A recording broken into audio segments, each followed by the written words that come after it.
Welcome to Learning with Lerner, where we embark on a transformative journey of knowledge and personal growth. I'm Lindsay Lerner, your dedicated host and guide as we delve into the depths of unconventional wisdom.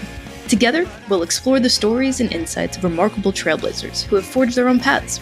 Brace yourselves for thought-provoking conversations, profound insights, and eye-opening experiences. Our mission is to challenge the norm, ignite curiosity, and empower you to embrace your unique journey. This is Learning with Lerner.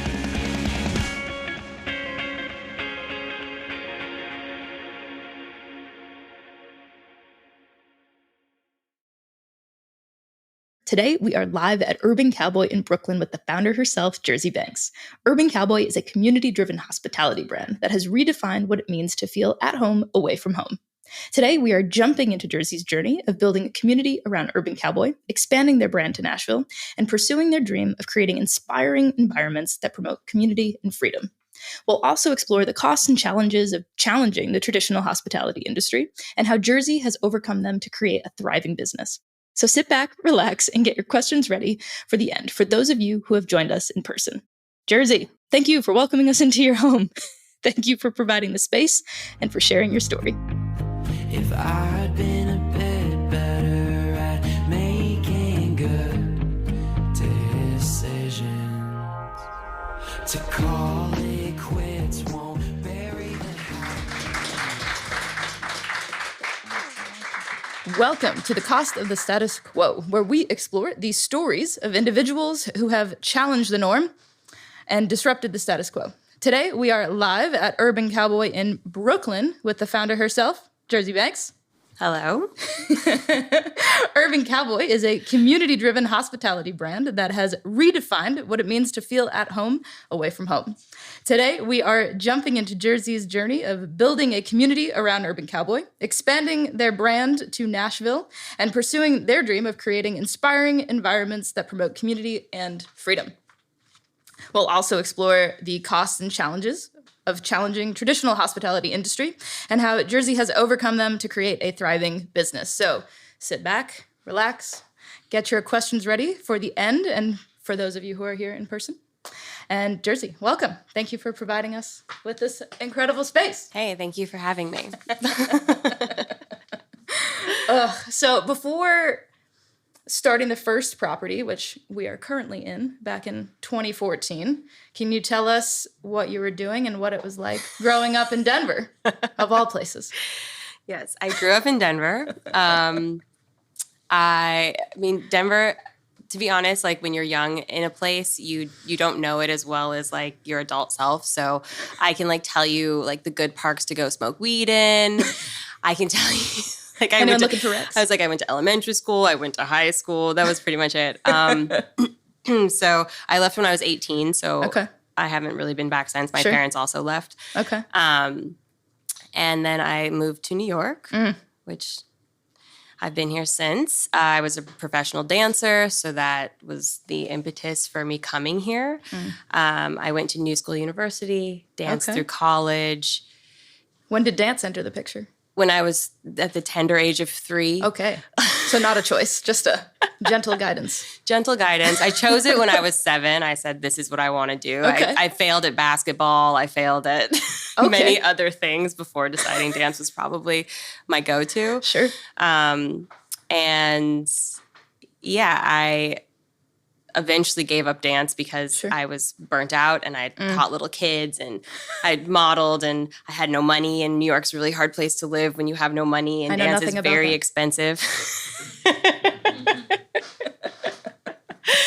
And yeah, I got into nightlife. I was modeling. I was a professional skateboarder at one point. Okay. Shocking turn of events here. I took some turns. Like I did all the things I couldn't do when I was dancing, like hurt yourself. Incredible. That's so sick. Yeah. Amazing. And then eventually I had a friend who was like, he was a finance guy, and he was like, dude, you have no skills.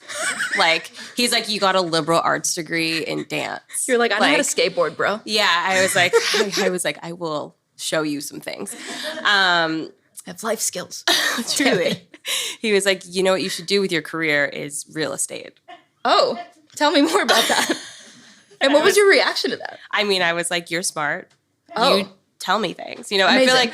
like clearly if I was taking advice from this person, I was like at a low point. I'm just imagining like a It's like, 27-year-old who like I bro. am. Yes. Was that is that No, he was a little older than that. okay? But, all right, I'll give it to you. so I was like, okay, like I got my real estate license. Oh, you went. Oh, you I did it. Yeah. Okay. So I did that, got my real estate Impressionable. license, and I was like, I need to make money. I don't know. Sure. Everything else wasn't panning out. So I started real estate, and about 2 years in, I decided I hate real estate. Shocking turn of events. Clearly, People in real estate are really terrible. I don't know if you've ever anybody in real estate here? forayed into that venture, but it's bad. I say that also because I met my partner in real estate. Okay. Did you And sell any? Did you sell any homes? Did you make any money? I didn't sell anything, but I did a lot of rentals. Okay. Okay. Yeah, I walked up and down a lot of stairs, turned Sure. a lot of keys. Excellent. It was great. And so money was made. Stability was somewhat gained. Oh yeah, for sure. Okay. It was great. Solid. If you're a deal junkie, real estate is for you. For sure. Noted. But yes, I ended up meeting my partner, who was my last boss in real estate. I was a terrible employee, never went to work. It clearly worked out. It worked out. He wouldn't fire me, but in real estate, that doesn't matter because you eat what you kill. You know, it's like commission based. And so they weren't paying me, but I was still getting the emails. And then I went to the holiday party because I got that email. And it was a party. It's a party with free booze. And And we're in there. and I met, he was like one of the first people I saw when I walked through the door, and I was terrified because I was like, oh, he's going to fucking tell me to get out of here. Right. Like, you don't work here anymore. And instead he was like, hey, like, Tenacity. he was like, get in here. Like, let's do Incredible. this. And then Okay. for some reason he was like around me all night, and he just kept showing For me some reason. pictures. For some reason. God. He just kept showing me pictures of this construction site on his phone. And I was like, man, I don't care about your construction site. Plot twist. And he's like, We're there's in it. going to be a fireplace here. Truly, that's it. And this was it. This is where we are now. This was the construction site. And he was like, you Airbnb'd your apartment one time. You should run it. Yeah. And I was Incredible. like, what? No.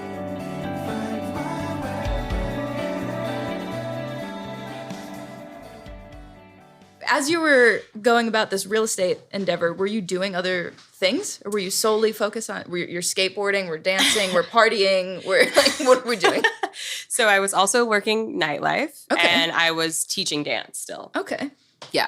so just lots of diversification of income. Yes. Yes. The New York Incredible. hustle, I call Yes, it.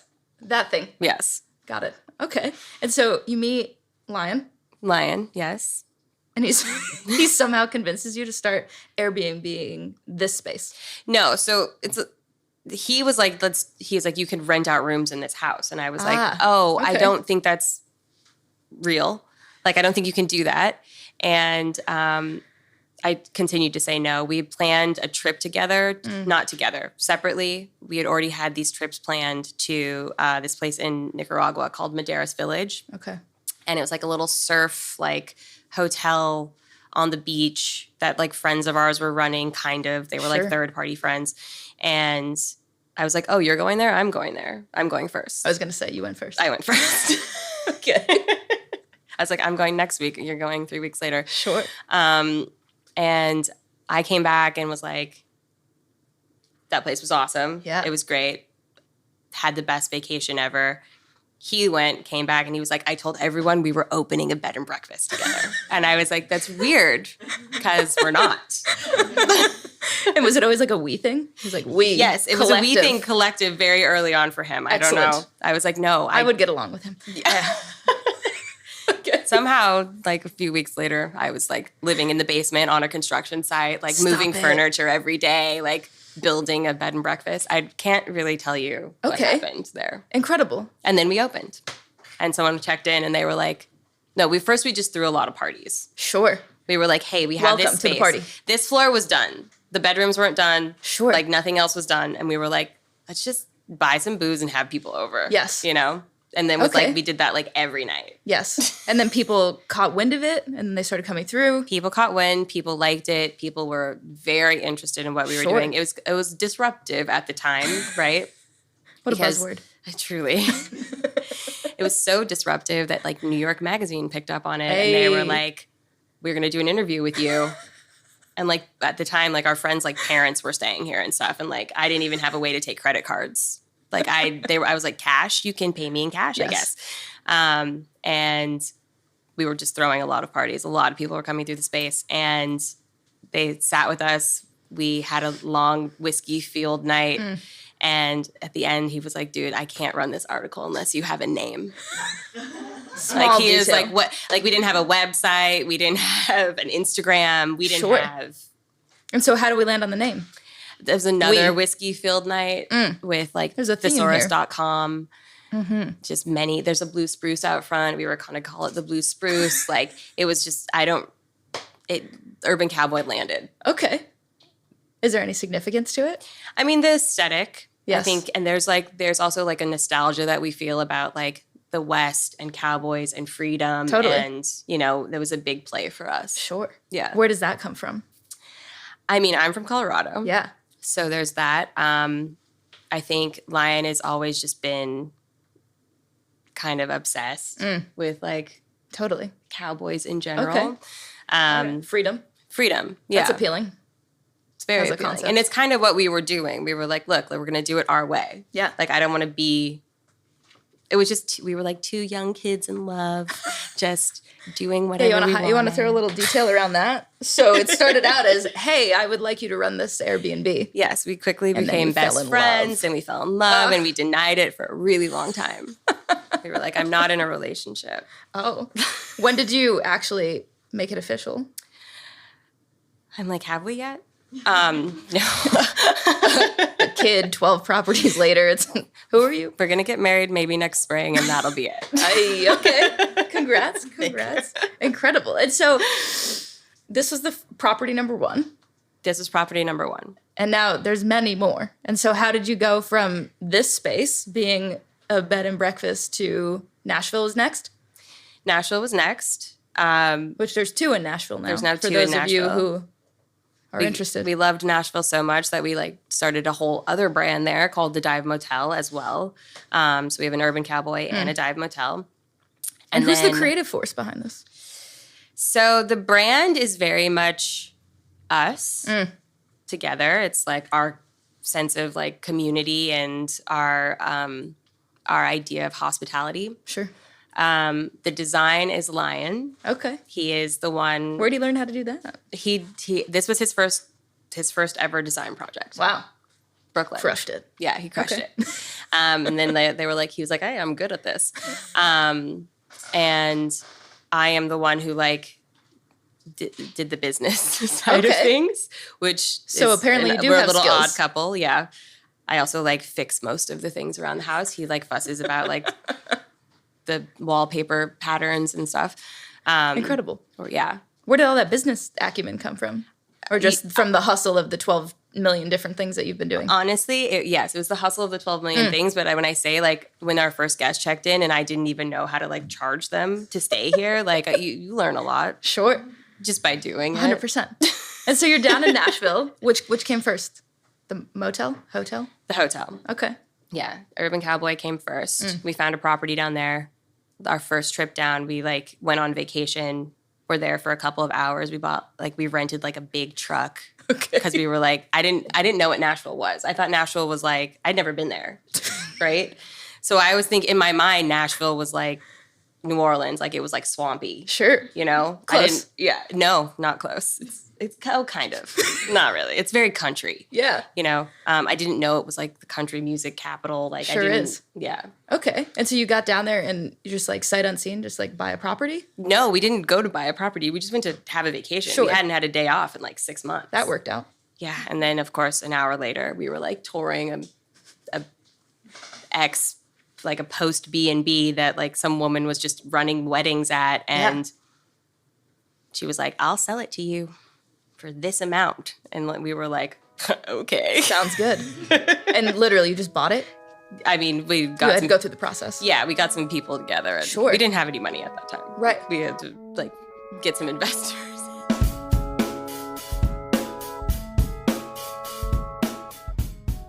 What was that process like of from the entrepreneurial business perspective, you two as a couple, like, were you always working as a team? Were you showing up as a team? I can't imagine that, being a Black woman in the South, deciding to buy a bunch of property was just real smooth sailing. It's funny. Well, our investors were from New York. Okay. So that helped a lot. And they had been here. They lived half a block away from us, and we had actually won this property in a bidding war with them. And they walked by one day, and it's this Aussie woman, and she was like, "Did you buy this property?" And he was like, "Yeah."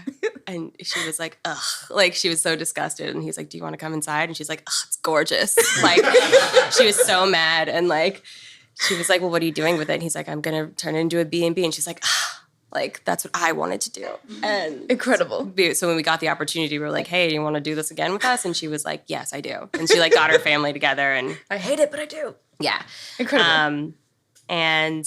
But yes, getting construction loans and working. So I lived on the construction site in Nashville for a time. Sure. And, you're waking up at 6 a.m. every day and rolling up your mattress and pretending you don't live there. And also dealing with construction workers who first of all, could care less that you're a woman. Yeah. And you're trying to tell them what to do, but then you're also a Black woman. Yeah. They and really they're don't care. They're like, no. Yeah. They're have Confederate flags on their trucks and stuff. Yeah. You're like, "Nope, you're going to do it my way." And they're like, "No, I'm not." And I'm like, "I'm not paying you." And they're like, "Okay. I might do it your way." They're like, "But I would really love some more work." And I'm like, "Well, you can work on Saturday." They're like, "It's my drinking time." It's like, okay, my bad. Right. But yeah, I mean, a lot of instances. I mean, just anything you do being a minority makes it harder. Sure. Right. So does that resonate with anyone in here? Yeah, there we go. Just once or twice. Yeah, you have bankers coming through, and you're touring the house, and it's Nashville's a very it's high school. It's very close knit. Everyone knows each other. Everyone talks to each other. Everyone knows your business. So right. When you have people coming through who all know each other, and you're they bring their wives and they're kids on business deals, and you get in there and the wife won't shake your hand. Ooh. And you're like, okay, this is great. Can't wait to do business to work with you here. But you just figure it out. I mean, East Nashville, where we are, is fairly progressive. Sure. It was the gay neighborhood. The gays took it over and made it cool. Yes, we do that. Yes. The artists, the gays, and then it got gentrified. So, yeah. Excellent. Oh, and what's next? What's the vision? I mean, we have Denver opening this year. Okay. Which I'm going back to my hometown. And after that, I don't know. Are you going back because it's your hometown or because you love it there? We are going back because... Okay. Now I need to know. It's not that I don't love Denver. I think Denver's awesome. I just love New York. And Denver is obviously a very different place. It's Just a very, if you outdoor things, hiking. Is that on your list? Outdoors is on my list, yes. No, I mean, Denver's going to be an amazing property for us. It's a thing where it's kind of the property is the thing that calls us. Sure. So when we find the right one, it's what's that process like? Is it the aesthetic? Is it the property itself? Is it the price? Is it the event? What is that system? I think it's all the things. You have to, and you also have to find the right people to be involved with you in it. Totally. So we have it's just the right people, and it's a relationship we want to continue. Sure. So we're going to do Denver. Yeah. Yeah. Excellent. Anywhere else that you want to go? I mean, I'd like to do another one in the city now. Okay. Just because this place is less activated than it could be for people staying. Sure. For people truly staying and experiencing our hospitality brand, which is our major brand, but we love to do stuff like this and host events. Right. But yeah, I'd like to do more rooms in the city, and also probably something West Coast. Okay. Yeah. I'm down with that. And also, I would do something beach. Anywhere on the beach. Anybody? We need a Ideas? salty cowboy. Ooh. So if you find it. Yes. Yeah, there's a lot of ideas firing now. In terms of, I think what I appreciate most, one, the tagline, come as strangers, leave as friends. Mm-hmm. That hits home with respect. I think the other thing too is that it's not just the space. It's not just a hotel. It's not just a motel. It's not just a place to sleep. It's really about the community. And I'm wondering, do you have a definition of community that is meaningful to you? Let's see. I mean, I've never thought about that as like a one-liner, but for us, like when we started, a big part of it was that everywhere we went was like a clubhouse. It was like a membership process. It was exclusive. Sure. And this was like a space we could open up and no one had to like pay to play. Mm-hmm. You could just come. Sure. And as long as you brought like good energy and good conversation and were willing to actually like, it was all about good conversations. It was all like our initial idea before we ever expanded in a real way was like, we're going to build homes in all the places we want to be. And like our living room is just going to be this place where like everyone, like we'll just show up there and everyone will be just having good conversation. I like this vision. And that was, that was kind of the impetus. And like, that's like the underlying thing of what we strive for in every property. It's like, you want to feel like you're at home. You want to feel like you're being taken care of. You want to feel like you're in someone's living room. Like it should feel lived in a little bit, you know? And like, maybe you didn't know what you were getting into, but like, you're stoked that you're there, Hell yeah. Yeah. That's fantastic.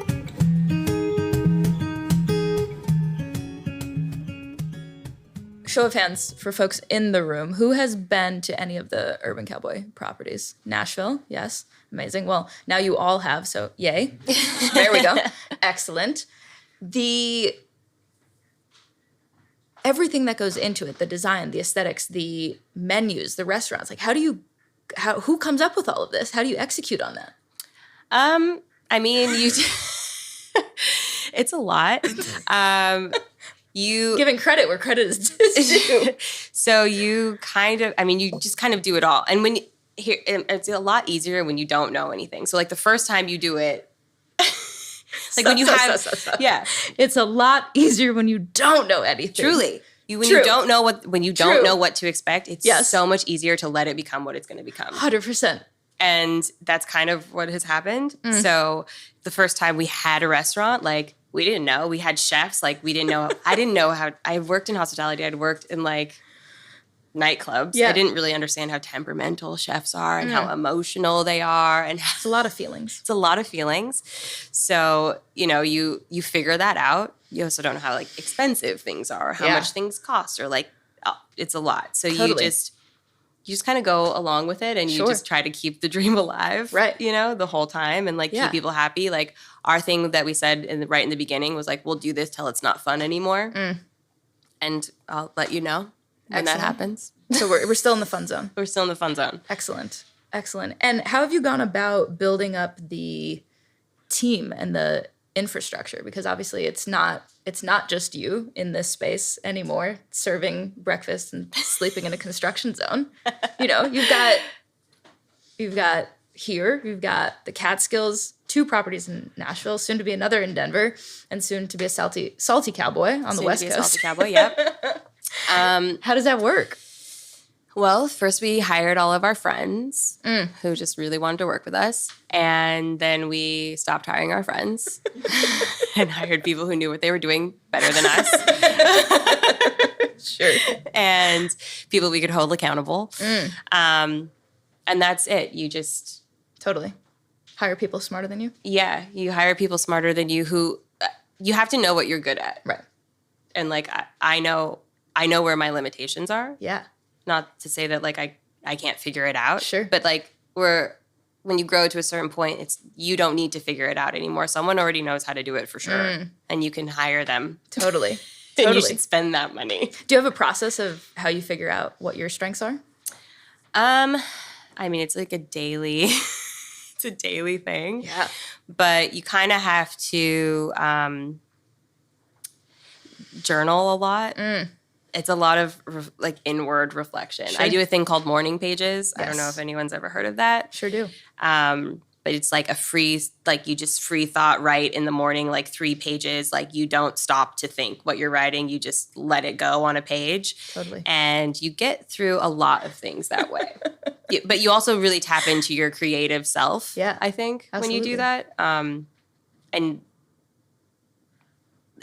it will speak to you. It'll speak through you. Without a doubt. Yeah. Without a doubt. I love that. Well, before I pass it over to the lovely folks who are in the room, we do ask every guest who comes on the show 2 questions. That is, what is the worst piece of advice that you've ever received? And what is the best piece of advice that you've ever received? Okay.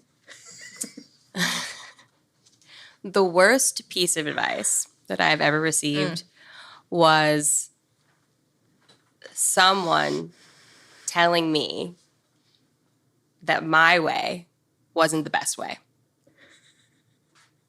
Truly. In my own business. Right? The best piece of advice I've ever received is someone telling me that my way wasn't the best way. Yes. Yes. Wish you could drop that. Joe wishes we couldn't, but I wish you could. So we'll put on a t-shirt later.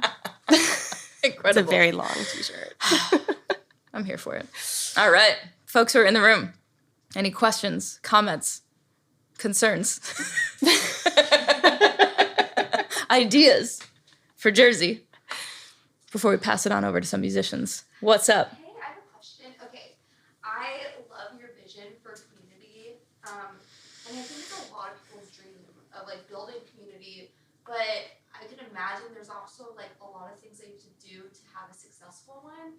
Like, what are some of the things that surprised you when building community that you didn't think of beforehand, and some things that people don't think about when building one? Sorry, 1 second, just so I can, we can have the question. Yeah, the question was, Go for it. what are some things when you've gone about building the community that you've really needed to hone in on and nail in order to have it be sustainable so you can continue to open up more and more spaces? So I really early on, we learned that like people are really into something new and then they like move on, right? So like our initial community is not our community now. But the things that we did to build that community, we've stuck true to.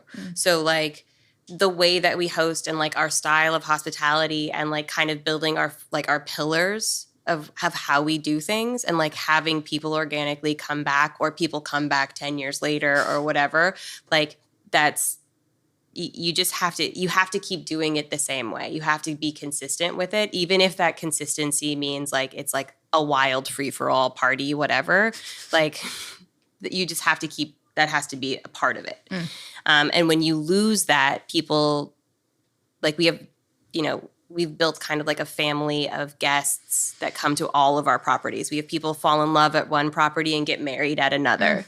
And like that's because they understand what they're getting everywhere they go. Totally. So you have to like, you really have to build, like your brand has to be consistent in that community whatever you're offering. Yeah. Anyone else? What do you feel that you want your clients to walk away with after an experience? For us, like word of mouth is our biggest marketing tool. It's people telling other people about what happened to them when they were there. And it's not like it's not a tangible thing. It's like it's a feeling. And so the feeling that people walk away with is like, it's like a sneaky good thing that we do that we like, it's almost like it's like untrainable, but it's like the more you're around it, the more you feel it and you get involved and like, how to do it. But that's what guests walk away with. It's a feeling. Totally. Which I hope you're all feeling now. So thank you, Jersey, for sharing your story. Of course. Of Urban Cowboy. Thank you for hosting us today. Really appreciate that. And thank you all for being here. We'll have a couple of minutes as we transition over to the music portion with our two lovely performers here this evening. And yeah, grab more snacks, more drinks, hit the restroom, whatever you got to do, whatever you whatever's calling to you, whatever you need. And hopefully introduce yourself to somebody who you don't already know. Thank you. Yeah, thank you.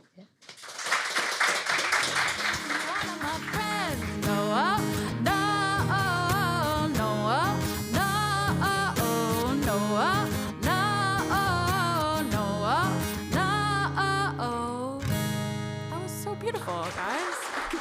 So good.